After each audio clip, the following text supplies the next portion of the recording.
¿Visitas familiares? Sí, hermano. Ah, bueno, bienvenidos entonces a la casa del Señor. Decía que para que entiendan un poquitito más sobre esto, cuando Jesús era niño, dice la Biblia, que se le llevó la madre, o sea, María y José le llevaron a entregarlo al templo, ¿sí? Llevaron a la iglesia y le entregaron al sacerdote del lugar. Y el sacerdote hizo la presentación del niño ante Dios. Y eso es lo que vamos a hacer en esta noche. La presentación del niño, la entrega del niño, que es lo que es bíblico. Después, más adelante, viene el bautismo, que eso se hace ya con un entendimiento. O sea, cuando hay razonamiento, cuando uno entiende el por qué se está bautizando. O sea, no lo bautizamos de niño porque consideramos que el niño aún no tiene razonamiento como para saber lo que está haciendo, y eso hay una explicación más grande que Rocío la va a recibir cuando venga, pero tiene que ver con la decisión que uno toma. Nadie los obliga. Amén. Quiero compartir una palabra que lleva por título corazón de niño. Hermanos, el enemigo siempre tratará de destruir la vida humana. Ustedes no sé si pueden captar lo que voy a decirles en esta noche. Es muy profundo. Si ustedes prestan mucha atención en lo que voy a hablar, podrán corroborar y podrán confirmar conmigo esta palabra de que es real. Sabemos que hay un reino de las tinieblas y hay un reino espiritual de parte de Dios. Que hay un diablo, un Satanás, un enemigo que es enemigo de nuestras vidas, de nuestras almas, y hay un Dios que nos ama y que nos protege y que nos cuida y que nos levanta y que nos fortalece y que nos da vida y que nos da lo que comemos, lo que vestimos, la salud que tenemos, todo nos da el Señor. Y ese enemigo va a tratar siempre de destruir la vida humana porque él no puede ver la felicidad del hombre. Aún más aquellos que tienen promesas de parte de Dios, porque no todos tienen promesas de parte de Dios. Muchos, dice la Biblia, que aquellos que Dios elige, lo elige desde el vientre de la madre. Ustedes, les voy a pedir algo, no se hagan problema por los chicos, dejen que corran, que hablen. Presten ustedes atención, porque si no ustedes miran cuando ellos corren y se pierden la palabra. Olvídense, los chicos van a gritar, van a correr, eso es normal. No hagan caso, entonces atendemos la palabra. Entonces decía que la Biblia dice que cuando Dios elige a alguien, lo elige desde el vientre de su madre. Entonces es algo profundo, no sé si ustedes se dan cuenta, es algo muy profundo. Cuando no lo elige, será una persona más de este mundo. Pero aquellos que tienen promesas ya vienen elegidos desde el vientre de su madre. Entonces sabemos que el enemigo va a tratar de destruir eso. Si tiene promesa que está elegido desde el vientre de la madre, con más razón. Entonces el enemigo empieza a operar y a obrar desde mucho antes. Primero él trata de impedir que las personas se casen. Ustedes ven que hoy en día casi nadie se casa.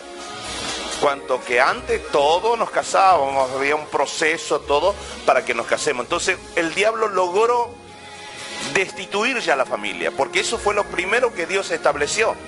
Dios no estableció la iglesia primero estableció la familia, porque en el Edén Él establece una familia con Adán y Eva. Entonces el diablo trata de destruir la familia, lo primero que él trata de destruir. Si él logra destruir el matrimonio, él está venciendo ya de entrada. Si él no logra destruir el matrimonio, él trata de provocar que después de casados por lo menos se divorcien. Entonces entra en esa familia, empiezan las peleas, las discusiones, por pavadas, por problemas económicos, por una serie de cosas. La cuestión que el diablo busca que aparezca el divorcio. Cuando logra el divorcio, de vuelta él se cree vencedor. Si él no logra hacer divorciar a una pareja, él trata de impedir un embarazo. ¿Y cuántas veces vemos mujeres estériles, mujeres con problemas para tener familia, o el hombre o los dos, pero no pueden tener un hijo? Hay una esterilidad y una parte espiritual que no vemos. Nosotros vemos lo físico y decimos sí, porque los genes, podemos dar un montón de explicaciones, pero visto desde el campo espiritual, hay una fuerza espiritual que está operando para impedir que un niño venga a la tierra, porque el diablo odia a los niños.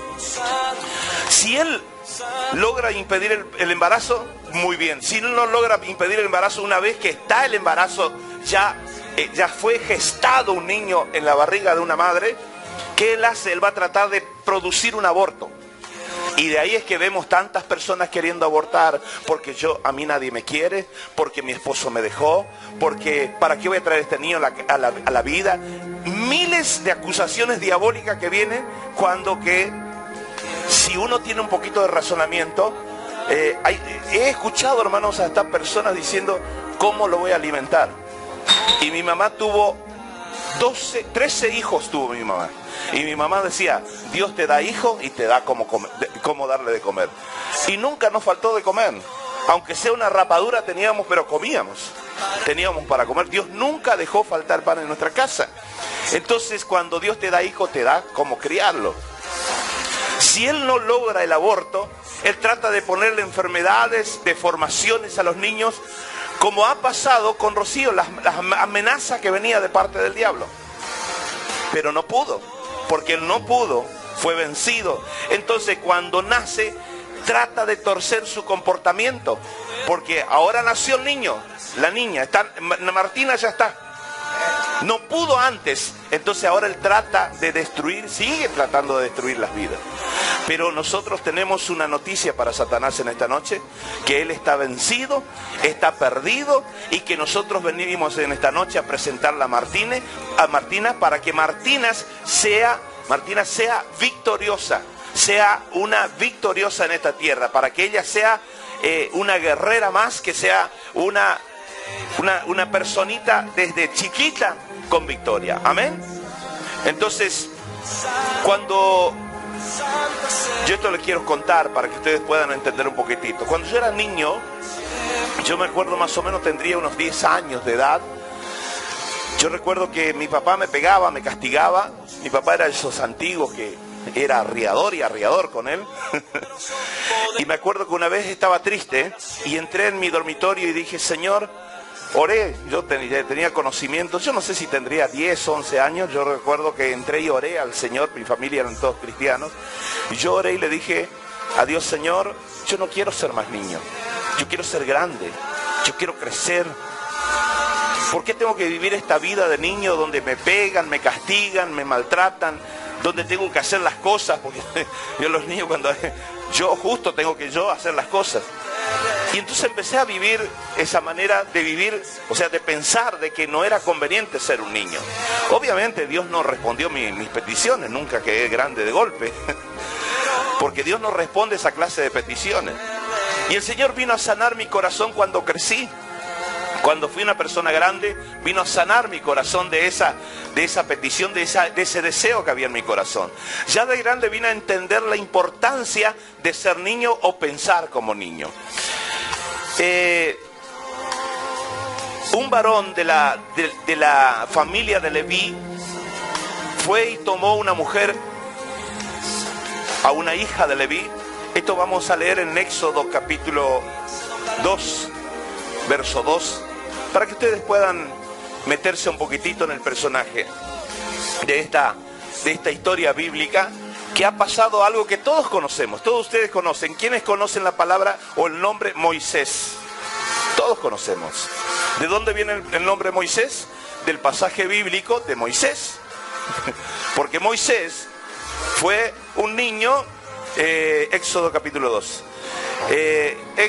Moisés fue un niño que nació y le pusieron en una canasta que después viene a tomar el nombre de Moisés, esa canasta que yo recuerdo, nosotros vivimos todavía, ya hoy no existe.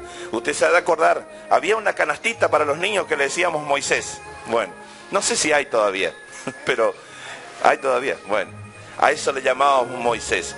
¿Por qué? Porque simbolizaba esa canasta que habían puesto a Moisés y lo habían largado en el agua. Y yo quiero leer un poquitito esta historia. Dice, Éxodo capítulo 2. un varón de la familia de Leví fue y tomó una mujer a una hija de Leví, la que concibió y dio a luz un hijo, y viéndole que era hermoso, le tuvo escondido 3 meses. Pero no pudiendo ocultarle más tiempo, tomó una arquilla de juncos y la calafacteó con asfalto y brea, y colocó en ella el niño y lo puso en un carrizal a la orilla del río. Y una hermana suya se puso a lo lejos para ver lo que le acontecería.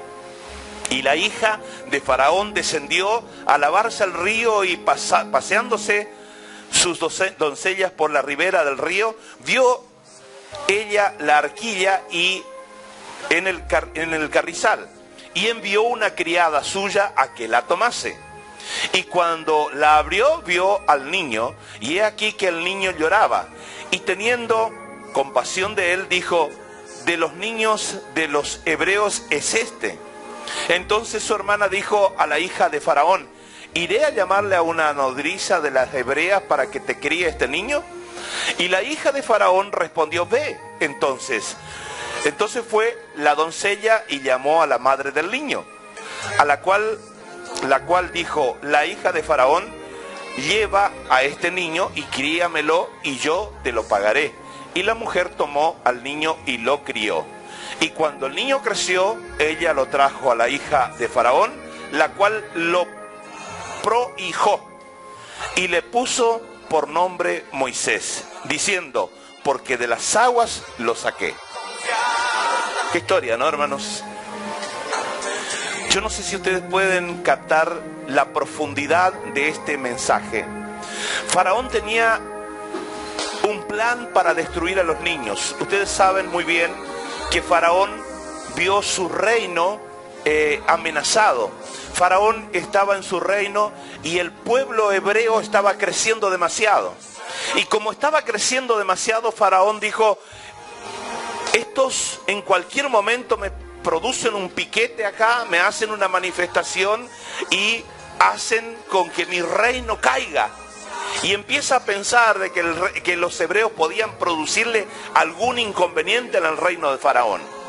Entonces él hace un plan, dice: lo mejor que puedo hacer es destruir el pueblo hebreo, pero si empiezo a matar cada vez personas grandes acá, se me viene toda la gente a quejarse de que estoy haciendo un genocidio. Pero lo mejor que puedo hacer es empezar a matar a todos los niños, porque cuando se termine la crianza de niños, entonces se terminará el pueblo hebreo y yo seguiré venciendo en mi reino. Y fue entonces que Faraón tiene un plan para destruir al pueblo hebreo matando a todos los niños. Pero Dios también tiene un plan para guardar a los niños, porque para Moisés le apareció un Salvador. Moisés había sido echado, aquella mujer le puso en el arca, en el agua, la canastita empezó a andar y aparece la hija del Faraón, la cual tiene compasión de él y lo levanta y le lleva al palacio y lo cría como uno más del palacio. Entonces, ¿qué hace esta mujer? Salva al niño de las aguas. Este niño tenía que haber sido muerto como cualquier otro, pero ella lo salva. Entonces acá podemos ver el plan de Dios y el plan del diablo. El enemigo quería destruir todas las personas que había en ese lugar, inclusive a Moisés. Pero el plan de Dios era otro. El plan de Dios era salvarlo a Moisés, y es así cuando produce el encuentro con la hija del Faraón, y entonces se salva el niño. Para Moisés aparece este Salvador. Para los niños de la humanidad de hoy hay un Salvador llamado Jesucristo.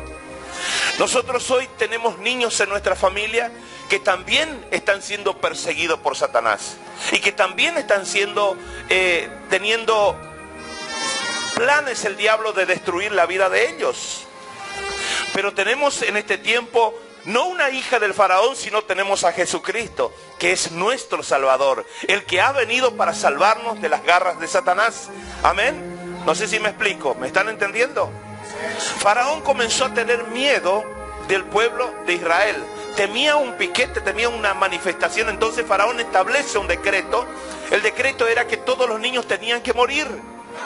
Y es ahí cuando la hermana de la madre de Moisés prepara la canasta y le pone el agua. Y es ahí también que la intervención divina de Dios de enviar la hija del faraón para tomar a este niño y lo salve. El plan de Dios se cumple en Moisés, no el plan del faraón. El plan del faraón falla, pero el plan de Dios se establece y se produce un milagro salvando la vida de Moisés. Y el diablo aún hoy sigue siendo de esa manera. Aún hoy él desea destruir a los niños. Aún hoy el diablo quiere destruir a los niños y a través de su influencia producir la muerte de los niños. La muerte física, la muerte espiritual, la muerte emocional. Produciendo la muerte física, él logra grandes cosas. Produciendo la muerte espiritual, logra grandes cosas. Produciendo la muerte emocional de los niños, también él va a lograr grandes cosas. Fue entonces cuando el Señor me hizo entender, hermanos, que aquel personaje que atacó mi mente cuando yo era niño, aquel personaje que atacó mi corazón, mi mente cuando yo era niño, que me hizo pensar de que estaba de más yo ser un niño, que hizo con que yo me sintiera mal siendo un niño, que me hizo odiar mi niñez, es ese mismo faraón que posiblemente se presenta hoy delante de ti. Y cuando tratas de recordar tu niñez, de repente no quieres hacerlo. Empiezas a pensar y dices, no, mi niñez no es memorable que venga a recordarla. No quisiera acordarme de cuando yo era niño, porque tengo estas cosas que vienen a mi cabeza, a mis pensamientos, a mi corazón. Estos recuerdos que me hacen rechazar mi niñez. De una manera u otra vemos como el enemigo, como el diablo ha tocado nuestras vidas y ha destruido nuestro corazón, el corazón de niño que teníamos. Porque hay intimidación, porque posiblemente hubo muerte, porque desde niño o niña te fue robada la fe de niño que debemos de tener, porque desde niño o niña te fue robada la inocencia. Te ha sido robado un montón de cosas que hacen al corazón de un niño, que hoy Dios quiere restaurar en cada uno de los que están en esta noche aquí. Amén. Si usted mira la Biblia, se va a dar cuenta que luego se va a levantar otro hombre en la Biblia con la misma motivación diciendo, mi reino está siendo amenazado, matemos a todos los niños. ¿Quién es ese hombre? Herodes. Herodes viene a tener la misma motivación que tenía el faraón. Cuando iba a nacer Jesús, Herodes se levanta contra todos los niños y dice, matemos a todos los niños porque mi reino está siendo amenazado. Dicen que va a aparecer un rey y que va a dominar el mundo. Antes que ese niño aparezca, yo lo voy a destruir. Y entonces largó un edicto para que mataran a todos los niños de la tierra. Y también quieren hacer lo mismo con Jesús. Jesucristo estaba por nacer y Herodes, por temor a perder el poder, manda a matar a todos los niños. La misma protesta, la misma forma de vivir, de actuar, que se movió en Faraón, se movió en Herodes. Es la misma potestad también que hoy se levanta y dice, Martina, tú me perteneces. Porque es así. El enemigo en todos los tiempos se levanta. Se levantó con Herodes, se levantó con el faraón y se levanta hoy en día queriendo tomar a los niños. Pero hoy Martina está en este lugar para ser entregada en las manos del Señor, el Salvador, como la hija del faraón vino y salvó a aquel niño en aquel tiempo. Hoy Jesucristo está en este lugar y Él quiere rescatar a Martina de las garras del enemigo, de la muerte segura que podría tener. Dios quiere hacer eso por ella. Amén. Hoy hay un Salvador para Martina. Y ese plan se llama Jesucristo. Y el plan de Dios es más grande que el plan del diablo. Amén. ¿Cuántos lo creen y le dan un fuerte aplauso a Jesús? Gracias, Señor. Aleluya.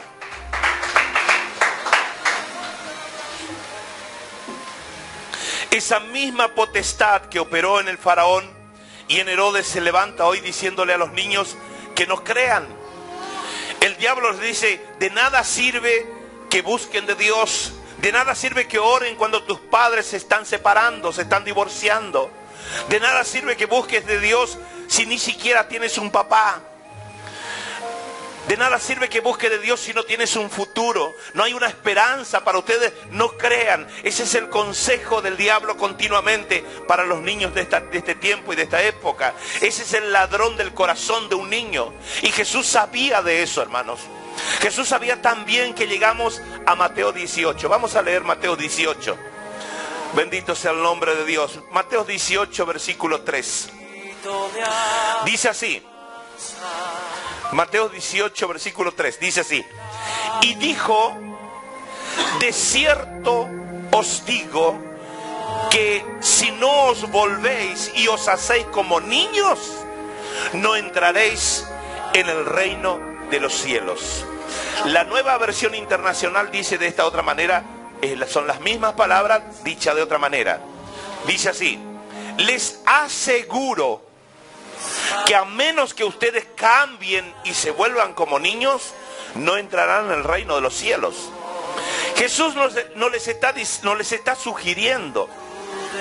Jesús dice, yo les aseguro que si ustedes no se hacen como niños, no van a entrar en el reino de los cielos. Jesús no está diciendo, quizás, tal vez, si no eres como un niño, no entrarán en el reino de los cielos. No, le está diciendo que es una seguridad de parte de Él. El que no se hace como un niño no entrará en el reino de los cielos. Estas son las condiciones que Dios nos pone para entrar en el reino de los cielos. Eso quiere decir que el cielo es de los que son como niños. El reino de los cielos es de los que son como niños. Pero para que haya un Mateo 18, debe haber un Mateo 17. ¿Qué pasó en Mateo 17? Pasaron varias cosas, hermanos, para que Jesús luego en el 18 les dé este mensaje. Primero, sucede una transfiguración. Jesús sube al monte, de repente está hablando con sus discípulos, pero él decide tomar a solo 3. Y le dice, vamos al monte. Sube con 3 de ellos.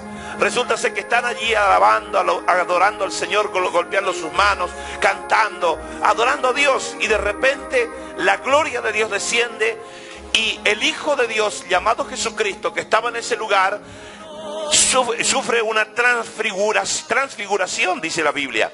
Habla de una transmutación. Habla de un Jesucristo que era humano, pero que de repente su semblante cambia y pasa a ser como una cara, una transformación distinta, pasa a ser algo espiritual. Amén. Entonces vemos que los discípulos empiezan a mirar anonadados, sorprendidos de lo que estaban viendo, que Jesús dejó de ser un humano para ser un espíritu que estaba entre ellos. Entonces el poder de Dios se transforma en un ¡wow! ¡Qué grande el poder de Dios! ¿Qué ha sucedido aquí? ¡Qué tremendo! Entonces los discípulos bajan del monte, vienen a la tierra, y cuando están en la tierra, en la parte baja de la tierra, empiezan a contarle a los demás lo que habían visto. Luego hay un segundo acto en Mateo 17, cuando Jesús se le cruza a un hombre que le dice, Señor Jesús, yo tengo un hijo que está lunático, está enfermo, está con problemas, está endemoniado, y necesito que me ayudes porque tus discípulos no hicieron nada. Fueron, oraron, gritaron. Por favor, atiendan la palabra. Oraron, gritaron, zapatearon delante de los demonios, pero los demonios no se fueron. Entonces te pido ayuda, dice este hombre a Jesús. Entonces los discípulos empiezan a aprender a través de lo que Jesús les está enseñando. Los discípulos están frente al poder que cambia vida. Ya no es el wow de ver la presencia de Dios, sino de ver la transformación de vida.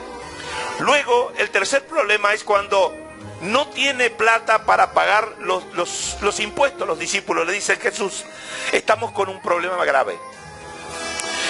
Ahí nos están cobrando los impuestos, pero no tenemos dinero. ¿Qué debemos de hacer? Entonces Jesús le dice, vayan al mar, con una caña de pescar, saquen un pescado y cuando abran ese pescado adentro va a encontrar una moneda.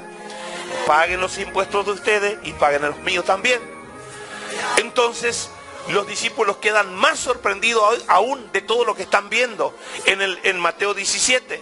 Ven el poder de Dios. Jesús le manda a sacar esa moneda y para ellos es un milagro tan grande que es imposible de creer. Aquí están delante del tercer wow de Dios. Entonces, viniendo de Mateo 17, llegamos ahora sí a Mateo 18, versículo 1.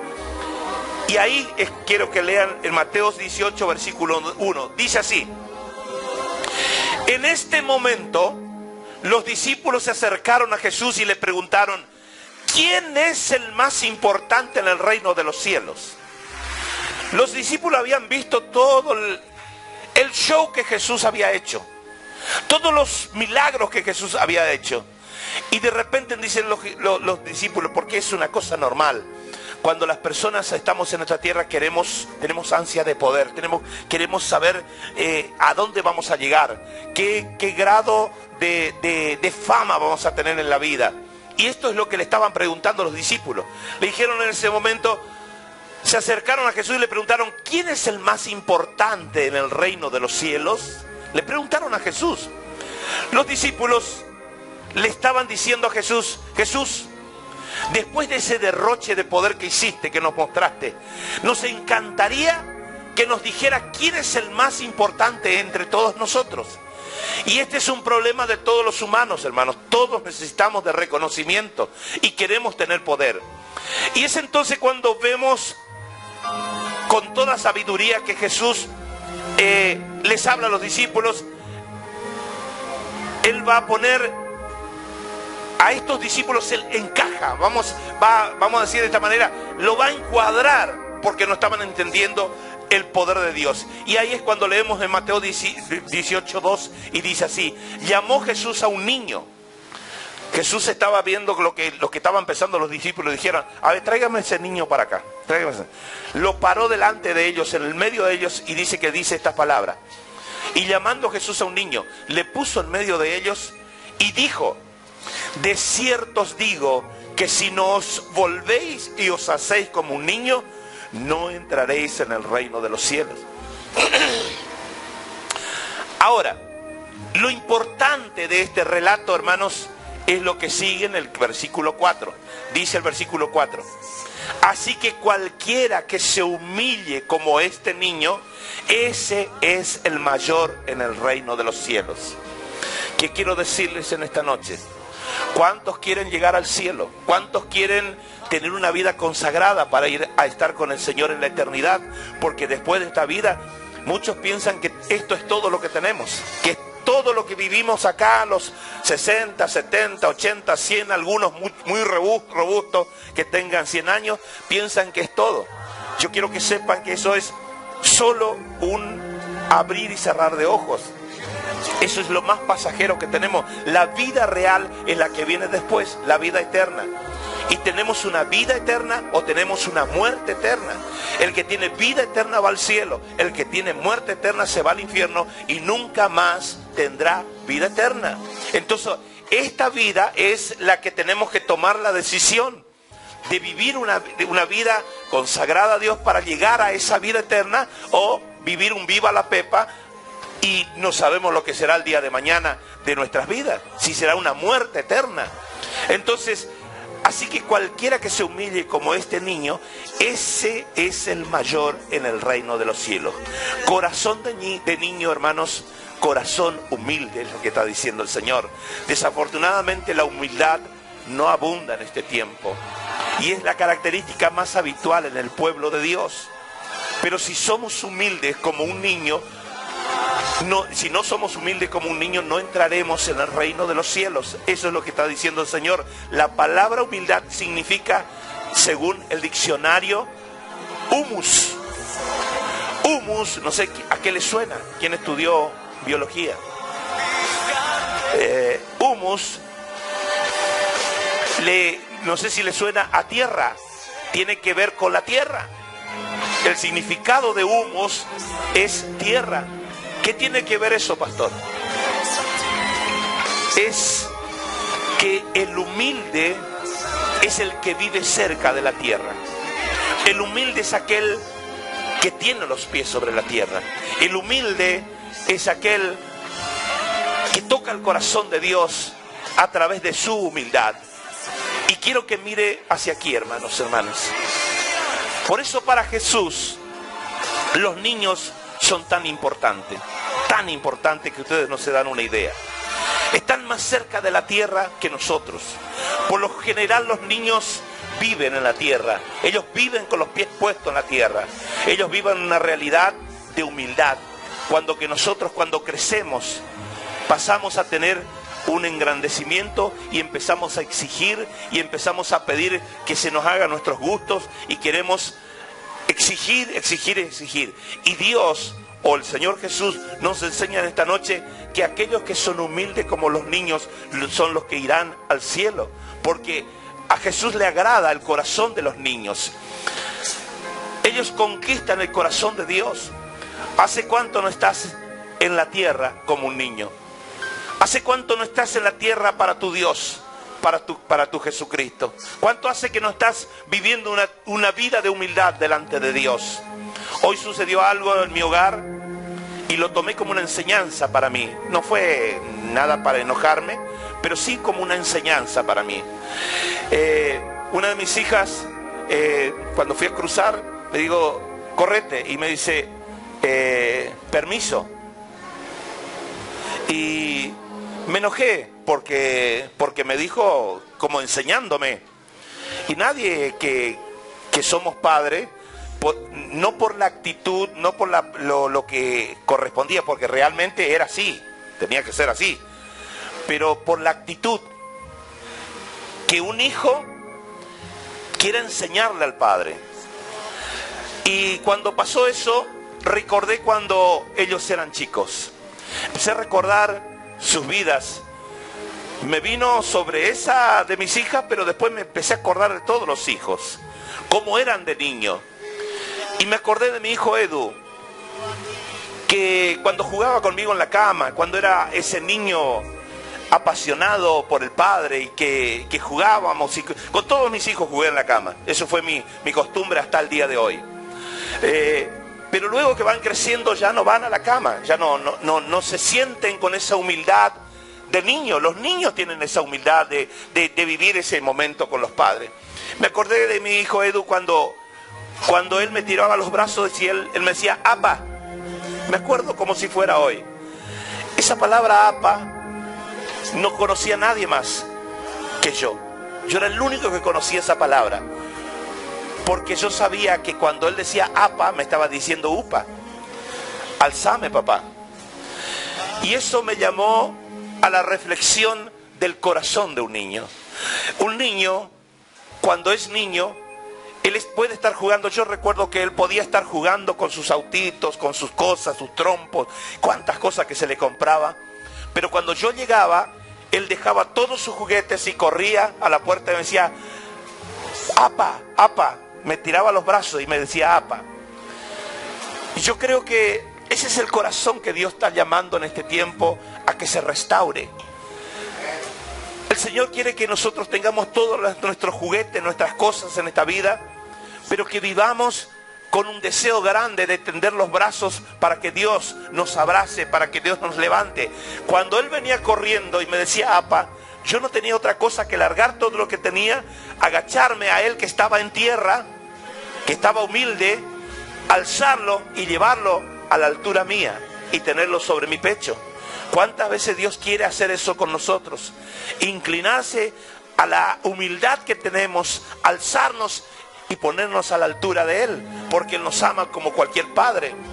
En ese momento no tenía otra cosa que hacer que dejar todo y amar a ese hijo. Agacharme, levantarlo y llevarle a apoyar su cabeza sobre mi hombro. ¿Cuánto hace que no estás delante de tu papá del cielo?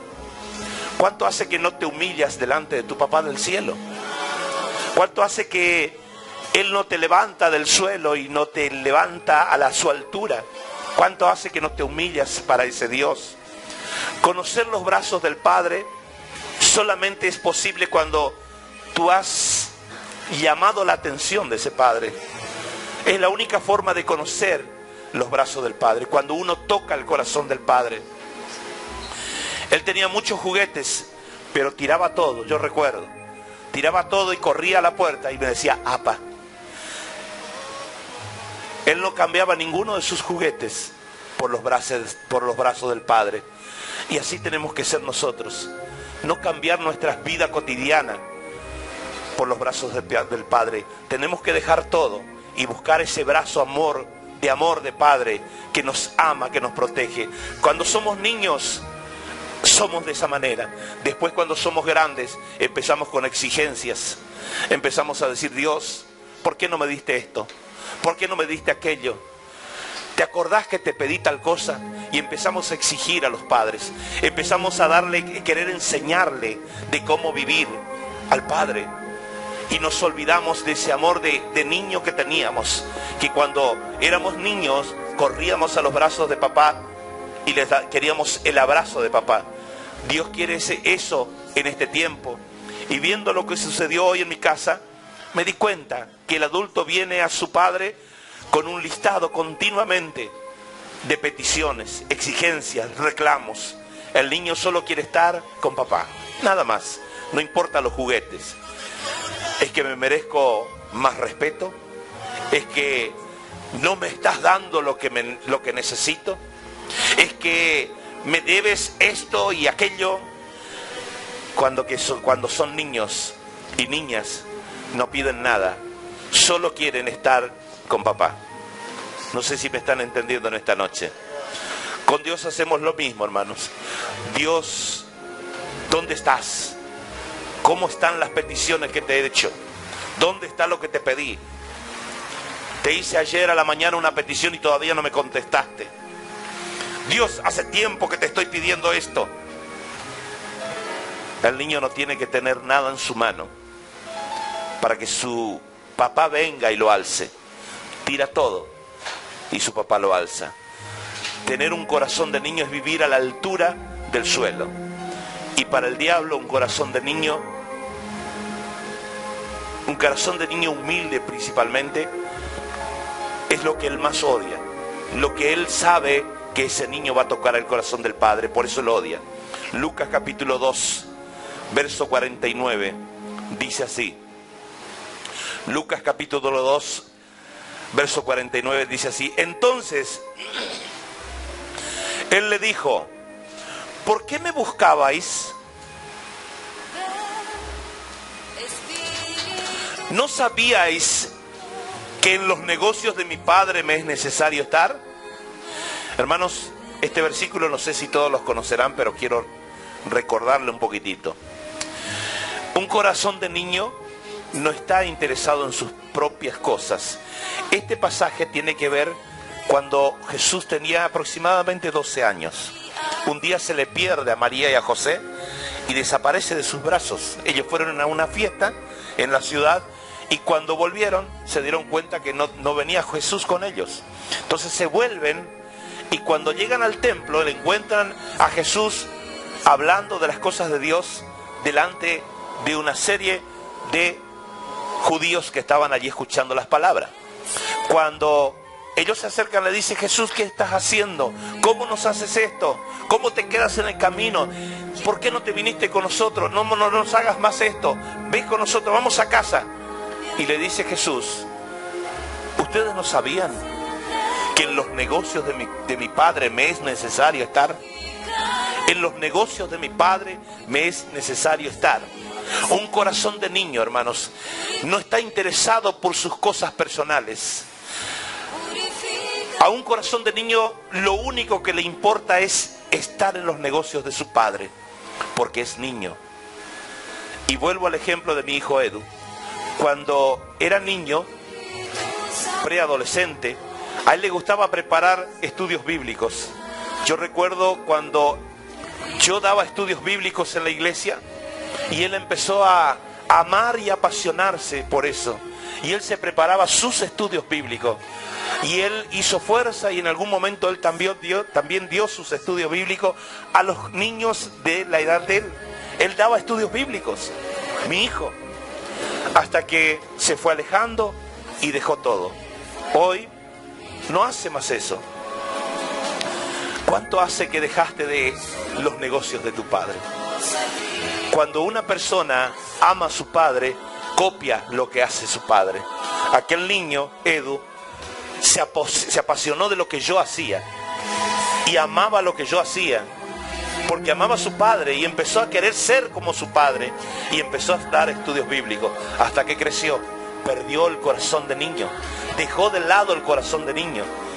Ya no es más aquel niño apasionado por las cosas que hacía su padre. Y así muchas veces nosotros somos.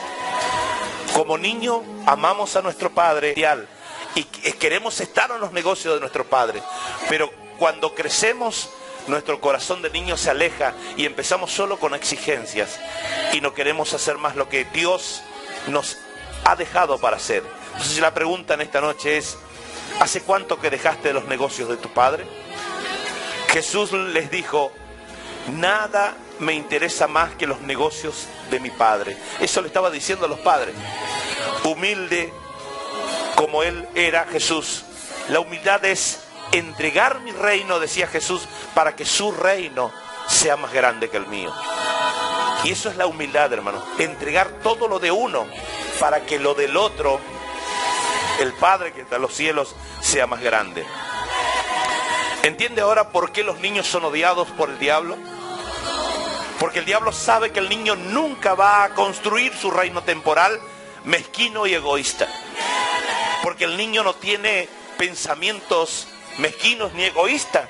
Él está sobre la tierra. Él es humilde. Porque sabe que un niño, el diablo sabe que un niño va a construir el reino de su Padre Celestial. Y a eso sí que él le tiene miedo. Pero ahora quiero hablarles de las características de un niño a través de otro niño. Y a este niño lo encontramos en Mateo 8. Este era un soldado romano, hermanos, un centurión. Para llegar a ser centurión tenían que haber pasado varias pruebas por varios años y capacitarse para ser un soldado centurión. Un centurión tenía como mínimo otros 100 soldados a su cargo y eran autoridades en aquel tiempo en el pueblo de Israel. Y en Mateo 8:5 podemos leer así, dice: entrando Jesús a Capernaum, vino a él un centurión rogándole y diciendo: Señor, mi criado está postrado en casa, paralítico, gravemente atormentado. Y Jesús le dijo: yo iré y le sanaré. Respondió el centurión y dijo: Señor, no soy digno de que entres bajo mi techo. Solamente di la palabra y mi criado sanará. Porque también yo soy hombre bajo autoridad y tengo bajo mis órdenes soldados. Y digo a este: ve y va, y al otro: ven y viene. Y a mi siervo: haz esto, y lo hace. Al oírlo Jesús se maravilló y dijo a los que le seguían: de cierto os digo que ni aún en Israel he hallado tanta fe. Y os digo que vendrán muchos del oriente, del occidente, y se sentarán con Abraham, Isaac y Jacob en el reino de los cielos. Mas los hijos del reino serán echados a las tinieblas de afuera. Allí será el lloro y el crujir de dientes. Bueno, ¿qué quiero llegar a explicarles sobre este pasaje bíblico, hermanos? Cuando Dios habla de que nosotros tenemos que tener un corazón de niño, es porque nuestras actitudes tienen que ser como niños. ¿Se da cuenta por qué este centurión era un hombre grande, pero era un niño? Él era un centurión, él era un soldado, él podía manejar muchos soldados, pero él tenía un corazón de niño, él vivía como un niño, sus pensamientos eran como niños. Y eso es lo que Dios nos llama en esta noche, a ser personas grandes, pero tener corazón de niños. Él respondió diciendo, el centurión, y dijo: Señor, no soy digno de que entres bajo mi techo, solamente di la palabra y mi criado sanará. La humildad de este hombre era tremenda, hermanos. Se trata de un soldado importante hablándole a un carpintero. Un soldado importante le dice a un carpintero: yo no soy digno de que entres en mi casa.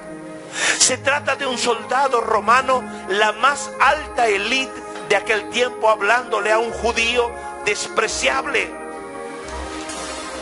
La más alta autoridad romana de la época le dice a Jesús: no soy digno de que entres en mi casa. Eso es un corazón de niño. Eso es un corazón humilde.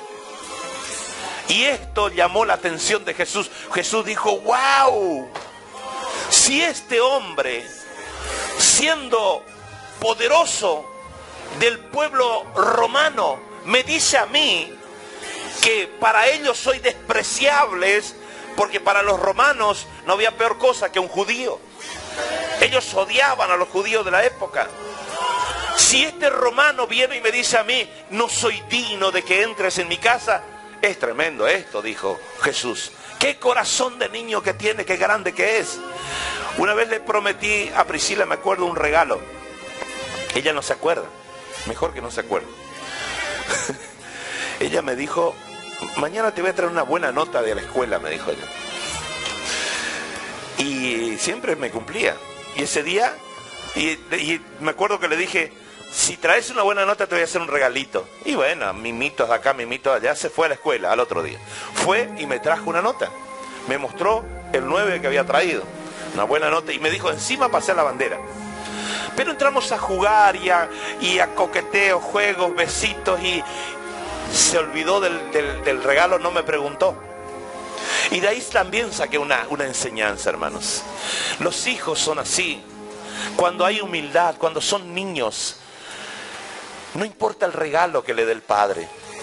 Lo que ellos aman es estar con el padre, es jugar con el padre, es la cosquilla del padre, el jueguito del padre. Y así tendríamos que ser nosotros. No importarnos si Dios nos dio lo que le pedimos o no nos dio. Si lo que le pedimos a Dios, Él nos contestó o no nos contestó.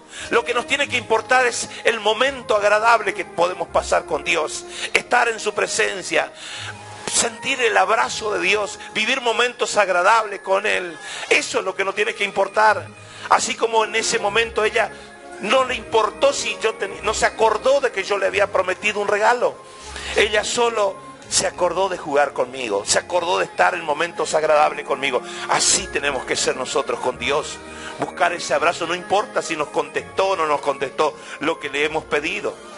Muchos de nosotros dejamos de tener un corazón de niño porque lo que decíamos era: va a llegar y va a venir a golpearme. O quizás porque nadie va a venir a casa hoy a buscarme. O quizás ese padre que tenía que pasar a buscarme no pasó a buscarme, o ni siquiera me esperó. Quizás hay dolores en los corazones de muchos en esta noche aquí por una niñez frustrada, una niñez con dolor, con tristeza. Muchos de nosotros callamos el corazón de niño porque pedimos y pedimos algo y nunca hubo alguien que cumpliera esas peticiones que le hemos hecho de niño.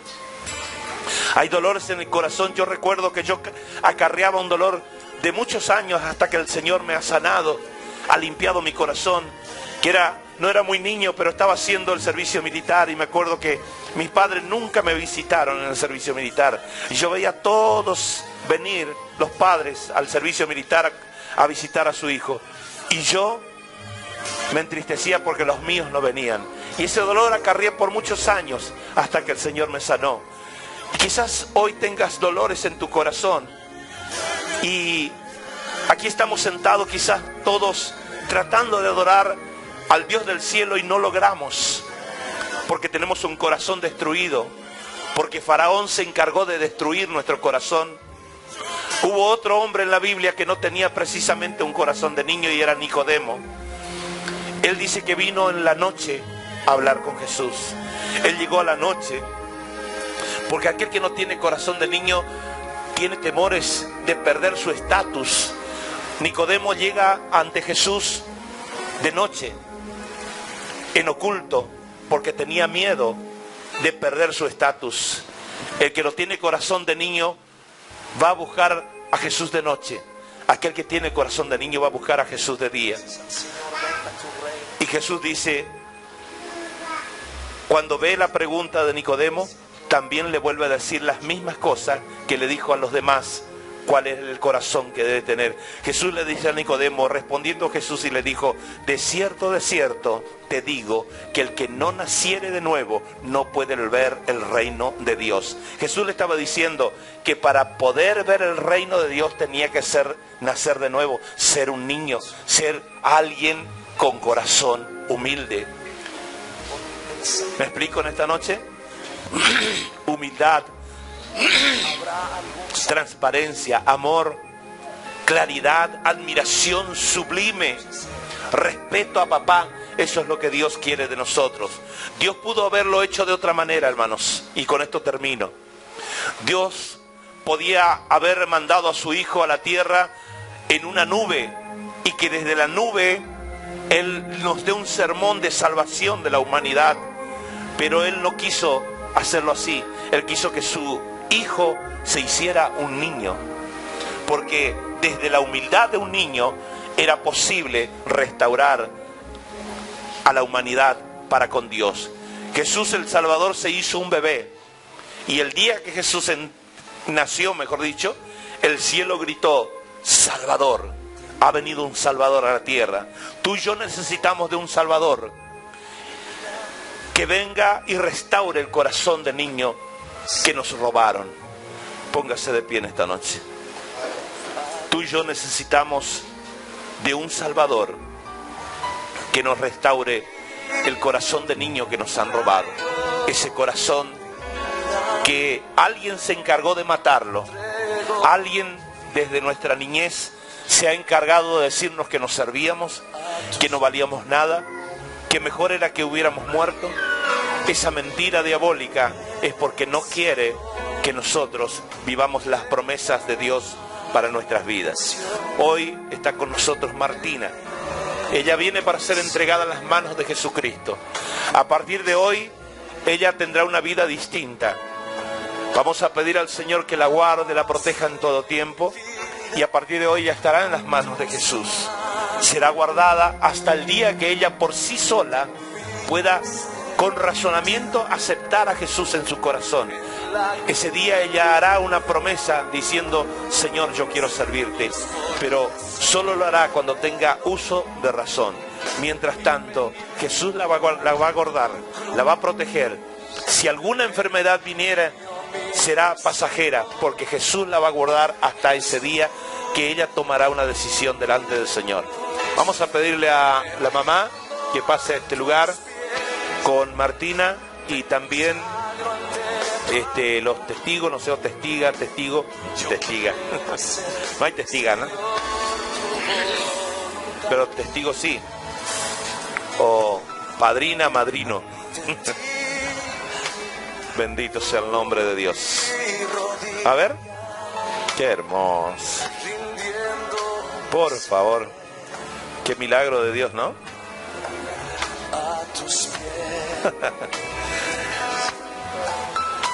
Bendito sea el nombre de Dios. Bueno, el teléfono. Después, venid, vos sos la madrina. Dale ahí a Rebeca. Bueno. Por favor.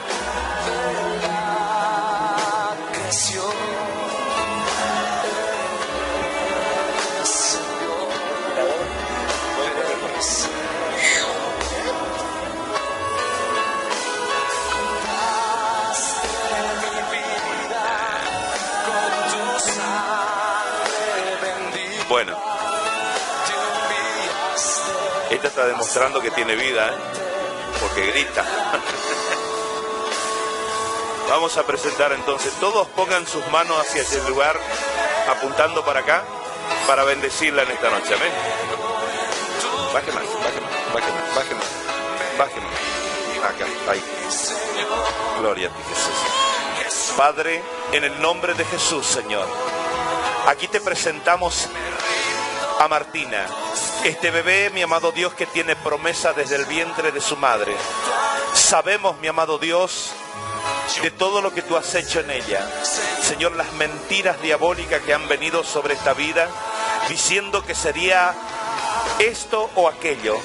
Pero tu palabra es la última, Señor, la que se hace de verdad. Tú tienes la última palabra cuando vienen a ti, Señor. Tu palabra dice que aquellos que vienen a ti, tú no los echas fuera. Y yo recuerdo ese día que su mamá, Rocío, ha venido a pedir la oración por esta bebé que estaba en su vientre, con malas promesas del enemigo. Pero, Señor, ese día tú dijiste: yo soy el que la cuido, la guardo y la protejo. Yo la elegí desde el vientre de su madre y hoy ella es sana, dijo. Esa palabra maravillosa que la hemos escuchado todos, Señor. Y aquí está Martina, Señor, ante tu presencia, ante el reino de las tinieblas, para que vean el poder de Dios, para que vean la gracia de Dios, la misericordia de Dios y el amor de Dios sobre su vida. Oh, mi Dios, en esta noche te presentamos a Martina, te pedimos que tú la cubras con tu sangre, Señor. Guárdala con tus ángeles, Señor. Dice tu palabra que el ángel de Jehová acampa alrededor de los que le temen. Señor, y su madre está aquí por temor a Dios, porque te ama, Señor. Y ella trae a su niña, a su hija, para que tú la bendigas, la guardes, la protejas. Señor, ahuyenta todo mal, todo demonio, todo espíritu inmundo, toda fuerza maligna que quiera tocarla, que salga huyendo, Señor.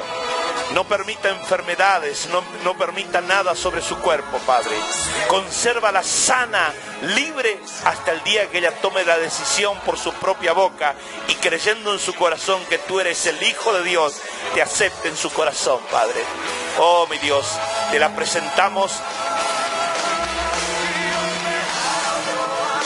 Te la presentamos en esta noche así, Señor. En este acto simbólico te ponemos delante de tu presencia. La ponemos en tus manos, Jesús. Aquí está Martina, para que tú, Señor, te glorifiques en ella. Te damos gracia y la bendecimos en el nombre del Padre, en el nombre del Hijo y del Espíritu Santo. Amén y amén.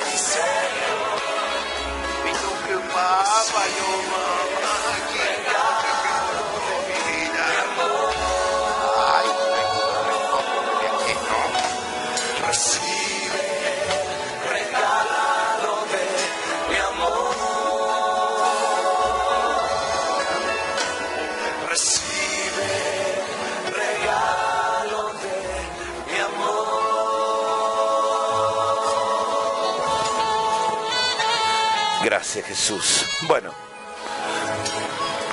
hermanos, el privilegio más grande de presentar un niño para el Señor en esta noche.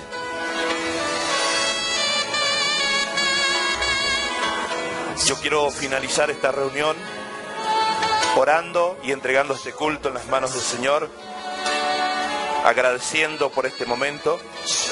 Y quiero orar por Rebeca, y no sé si hay alguien más que necesite oración, puede pasar adelante. Vamos a estar orando en esta noche, bendiciendo sus vidas. Gracias, Jesús. Amén.